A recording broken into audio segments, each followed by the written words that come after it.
he couldn't accept, again, in my view, in my understanding, reality. So, you know, everything fitted into the world that he'd created for himself, which got ever more distant from the real world. Now, if you're a PR dealing with the world's media, you have to be on top of what's really happening and what will really happen if you do that.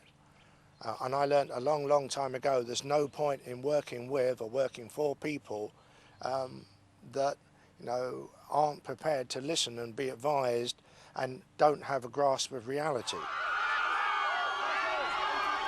Michael Jackson may have been a PR minefield, but the stories that surrounded him, the children, the surgery, his home, all added to his fame.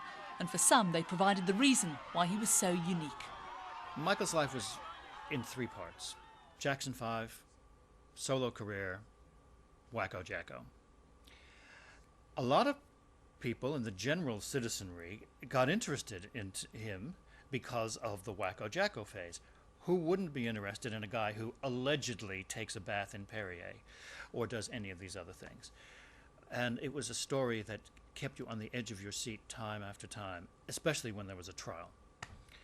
But the real fans were the people who were there for the music, and many of them bought into the mythology that he himself created, with the self-appointed title King of Pop, with his Peter Pan image, with the destruction of almost all the bones in his face to reconstruct his actually attractive head. And this was something that people really believed in. The belief of those fans would be tried literally in the years ahead. I don't know what to believe right now.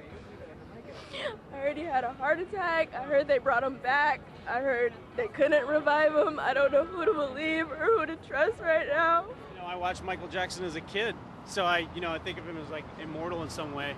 So I don't know. I just can't believe he's dead. I'm telling you, it's really going to hit me more as time goes on, because that's when, as time goes on, that's when you're going to be missing them more.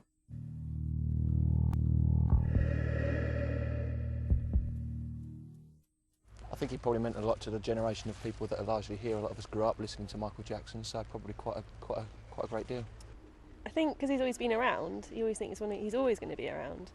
So he's one of these music legends. You just think, you know, everyone knows who he is, everyone enjoys his music. Doesn't matter who you are. Source of music and like fun, and just, like dancing and things. Yeah, it's pretty damn sad. Michael Jackson's relationship with his fans was always intense. He repeatedly told them how much he loved them. Then in 2002, he showed them just how much by dangling his youngest son, Prince Michael II, from a hotel balcony in Berlin to give fans waiting below a glimpse. He later admitted his actions were a terrible mistake and said he was caught up in the excitement of the moment, but it led many to question his ability as a parent. And it was just a year later that he faced losing his children altogether, when more allegations about his behaviour around young boys were to surface. He'd given an interview to British journalist Martin Bashir, in which he spoke of how he often shared his bedroom with his young friends. It was set up by his friend Uri Geller.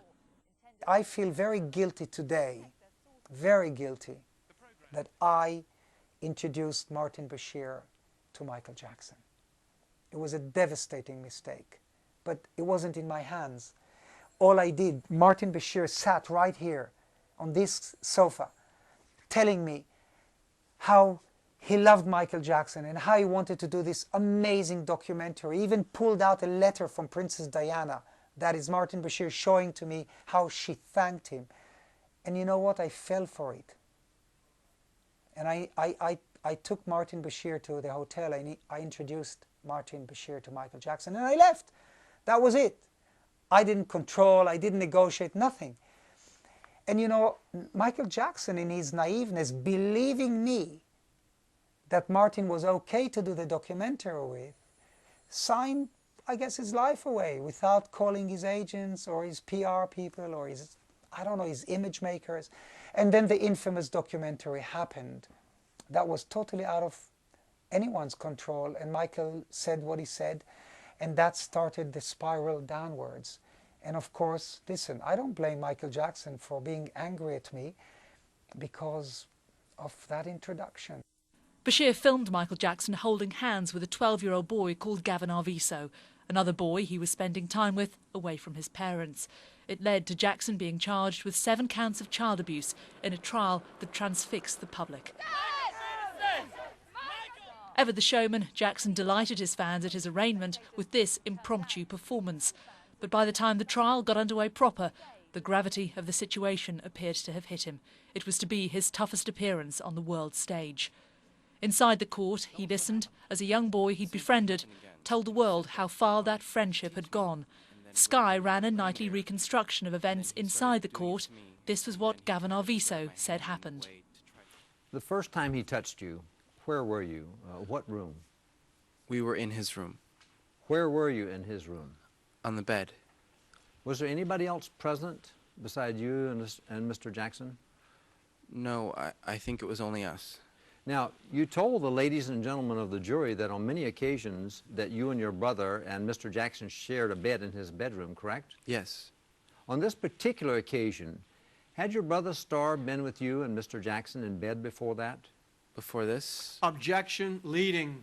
That's a question anyhow. I'll withdraw it.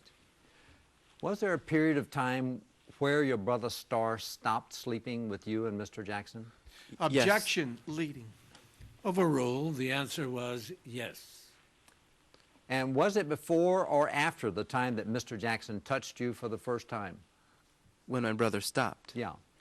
It was before, because he stopped sleeping in our room, in the room. Did Mr. Jackson say anything to you afterwards? I kind of felt weird. I was embarrassed about it, and then he said it was okay, that it was natural. Did anything else happen that evening between you and Mr. Jackson? No, after that he tried to say that it was okay, and that kind of like to comfort me, because I felt weird. I felt weird about it, and then after a while we just went to sleep. Was there any other occasion where Mr. Jackson touched you? Yeah. When was that? Well, there was about a day after that he did it. He did it one more time. All right. Where were you? In his bed. And was it daytime or nighttime? It was nighttime. And who else was there anybody else present besides you and Mr. Jackson? No. And what were you doing up in his bedroom at this point in time? Well, we just came back from the arcade again, and then we went up to his room, and then we were sitting. I think we were watching TV or something, and then we were on top of his covers, and he did it again. How were you dressed on this occasion? In his pajamas again, because I would always use his pajamas. All right. And how was Mr. Jackson dressed? Do you remember? He was in his pajamas too. Now tell us what happened. The same thing happened again, and he said that he wanted to teach me, and then when we were laying there, and then he started doing it to me, and then he kind of grabbed my hand in a way to try to do it to him, and I pulled my hand away because I didn't want to do it. Did Mr. Jackson say anything before he reached over and grabbed your private parts? He would always say that it was natural and don't be scared, and it was okay. As the weeks progressed, the stress of the daily court visits began to clearly affect Jackson's health. His weight plummeted, he was in and out of hospital, and one memorable day he turned up in pyjamas, saying he'd hurt his back after slipping in the shower. For the world's media covering the trial, including myself, the events both inside and outside the courtroom were astonishing to witness. But for jurors, the day was all about hearing, in graphic detail, a teenage boy's account of being repeatedly molested by a man 3 times his age. We were given a glimpse into the private world of one of its most obsessively secretive stars. The man, raised as a Jehovah's Witness, apparently called alcohol Jesus juice, used prescription painkillers, and had a wide selection of pornography at his Neverland ranch. His defence team brought in big names such as Macaulay Culkin and Jay Leno to speak for the star. You're aware of the allegations in this case, correct? Yes. You heard about some of the allegations about whether or not Mr. Jackson improperly ever touched you, right? Yes. Did Mr. Jackson ever molest you? Never. Did Mr. Jackson ever improperly touch you? Absolutely not. Has Mr. Jackson ever touched you in any sexual type of way? No. Has he ever touched you in any offensive way? No. What do you think of these allegations? I think that they're absolutely ridiculous. Sir, your question about, the question that you answered about Mr. Jackson never molesting you, your answer more accurately is he never did while you were awake. Is that correct? Could you repeat that? Well, your answer to Mr. Mesereau's question about he never molested you. Yes.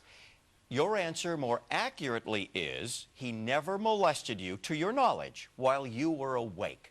Is that true? As far as I know, he's never molested me. While you were asleep as a 9-year-old kid who would run himself ragged, you wouldn't know what happened while you were asleep, right? I find that unlikely. Well, but you just told us that sometimes you'd be so exhausted after a day of playing, you'd fall asleep on a machine. Yeah, but I think I'd realize if something like that was happening to me. But it was not his famous friends, but the credibility of Gavin Arvizo and his family that secured Jackson's fate. The Arvizos were portrayed as grifters and liars, with Gavin Arvizo having to explain to the court why he'd told a teacher the abuse never happened. Okay, but sometime in that conversation, Dean Alpert looked you in the eye and said, "Are these allegations that Mr. Jackson sexually abused you true?" Right? Uh-huh. And you said they were not true, right? Yeah. Yeah, I told him that Michael didn't do anything to me. Okay, Mr. Alpert asked you twice whether or not Michael Jackson had ever done anything of a sexual nature to you, correct?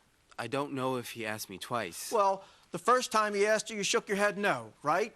I don't know. And the second time he asked you, you said to him, "No, he did not touch me in any sexually inappropriate way," correct? I don't know. You don't know? I'm pretty sure I told him that. Okay. But I mean, I don't know how exactly it happened. By the time the verdict was eventually delivered 5 months later, Jackson appeared a shadow of his former self. Superior Court of the State of California for the County of Santa Barbara, Santa Maria Division. The people of the State of California, plaintiff versus Michael Joe Jackson, defendant. Case number 1133603. Count 1, verdict. We, the jury, in the above entitled case, find the defendant not guilty of conspiracy as charged in Count 1 of the indictment. Dated June 13th, 2005, foreperson number 80. Count 2, verdict. We, the jury, in the above entitled case, find the defendant not guilty of a lewd act upon a minor child as charged in Count 2 of the indictment. Dated June 13th, 2005, foreperson number 80. Count 3, verdict. We, the jury, in the above entitled case, find the defendant not guilty of a lewd act upon a minor child as charged in Count 3 of the indictment, dated June 13, 2005, foreperson number 80. Count 4, verdict. We, the jury, in the above entitled case, find the defendant not guilty of lewd act upon a minor child as charged in Count 4 of the indictment, dated June 10, 2005, foreperson number 80. Count 5, verdict. We, the jury, in the above entitled case, find the defendant not guilty of a lewd act upon a minor child as charged in Count 5 of the indictment, dated June 10, 2005, foreperson number 80. Count 6, verdict. We, the jury, in the above entitled case, find the defendant not guilty of attempting to commit a lewd act upon a minor child as charged in Count 6 of the indictment, dated June 13, 2005, foreperson number 80. Count 7, verdict. We, the jury, in the above entitled case, find the defendant not